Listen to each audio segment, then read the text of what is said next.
नमस्कार दोस्तों, राधे राधे। आज हम आपको कृष्ण दीवानी मीरा के जीवन का एक प्रसंग सुनाते हैं। उम्मीद है आपको पसंद आएगा।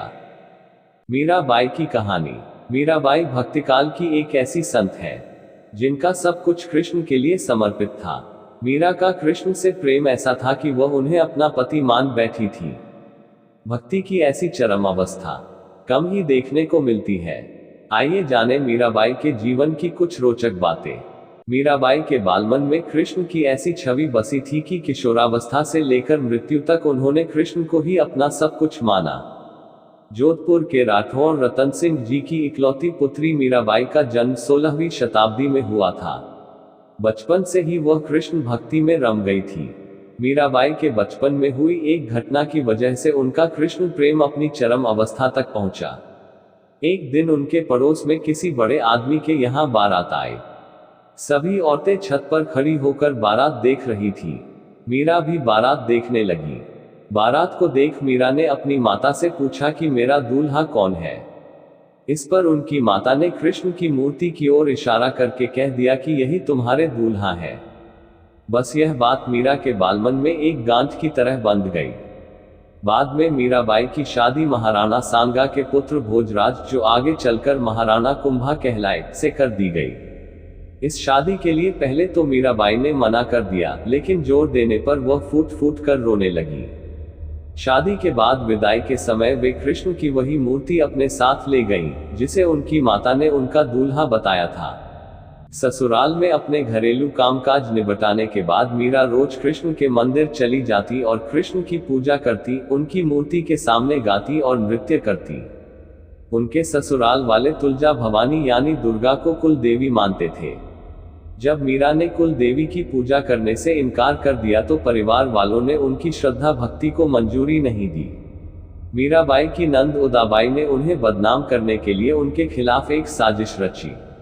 उसने राणा से कहा कि मीरा का किसी के साथ गुप्त प्रेम है और उसने मीरा को मंदिर में अपने प्रेमी से बात करते देखा है। राणा कुंभा अपनी बहन के साथ आधी रात को मंदिर गया। वह मंदिर का दरवाजा तोड़कर अंदर पहुंचा और देखा कि मीरा अकेले ही कृष्ण की मूर्ति के सामने परम आनंद की अवस्था में बैठी मूर्ति से बातें कर रही थी और मस्ती में गा रही थी। राणा मीरा पर चिल्लाया, मीरा, तुम जिस प्रेमी से अभी बातें कर रही हो उसे मेरे सामने लाओ। मीरा ने जवाब दिया, वह सामने बैठा है, मेरा स्वामी नैनचोर, जिसने मेरा दिल चुराया है, और वह समाधि में चली गई। इस घटना से राणा कुंभा का दिल टूट गया, लेकिन फिर भी उसने एक अच्छे पति की भूमिका निभाई और मरते दम तक मीरा का साथ दिया। हालांकि मीरा को राजगद्दी की कोई चाह नहीं थी, फिर भी राणा के संबंधी मीरा को कई तरीकों से सताने लगे। कृष्ण के प्रति मीरा का प्रेम शुरुआत में बेहद निजी था, लेकिन बाद में कभी कभी मीरा के मन में प्रेमानंद इतना उमड़ पड़ता था कि वह आम लोगों के सामने और धार्मिक उत्सवों में नाचने गाने लगती थी। वे रात में चुपचाप चित्तौड़ के किले से निकल जाती थी और नगर में चल रहे सत्संग में हिस्सा लेती थी। मीरा का देवर विक्रमादित्य, जो चित्तौड़गढ़ का नया राजा बना, बहुत कठोर था। मीरा की भक्ति, उनका आम लोगों के साथ घुलना मिलना और नारी मर्यादा के प्रति उनकी लापरवाही का उसने कड़ा विरोध किया। उसने मीरा को मारने की कई बार कोशिश की। यहाँ तक कि एक बार उसने मीरा के पास फूलों की टोकरी में एक जहरीला सांप रखकर भेजा और मीरा को संदेश भिजवाया कि टोकरी में फूलों के हार हैं। ध्यान से उठने के बाद जब मीरा ने टोकरी खोली तो उसमें से फूलों के हार के साथ कृष्ण की एक सुंदर मूर्ति निकली।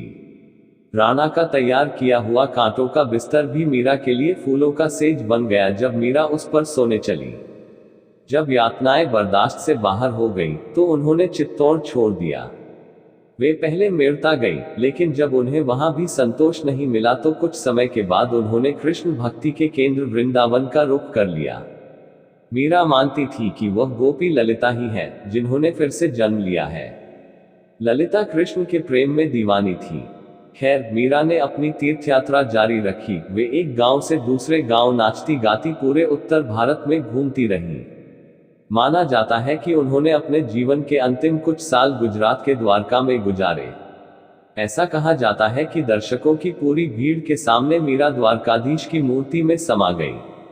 नमस्कार दोस्तों, राधे राधे। आशा है आपको कृष्ण दीवानी मीरा के जीवन का प्रसंग अवश्य पसंद आया होगा। मीराबाई के जीवन के और भी अनेक प्रसंग हैं, जिन्हें हम आगे वीडियो के माध्यम से आपके सामने प्रस्तुत करेंगे। यह प्रस्तुति आपको कैसी लगी कृपया कमेंट करके अवश्य बताएं एवं चैनल को लाइक, शेयर व सब्सक्राइब कर के बेल आइकन को दबा दीजिए ताकि आने वाली वीडियो आप तक तुरंत पहुंच सके। दोस्तों, मिलते हैं अगले वीडियो में। तब तक के लिए राधे राधे, जय श्री कृष्ण।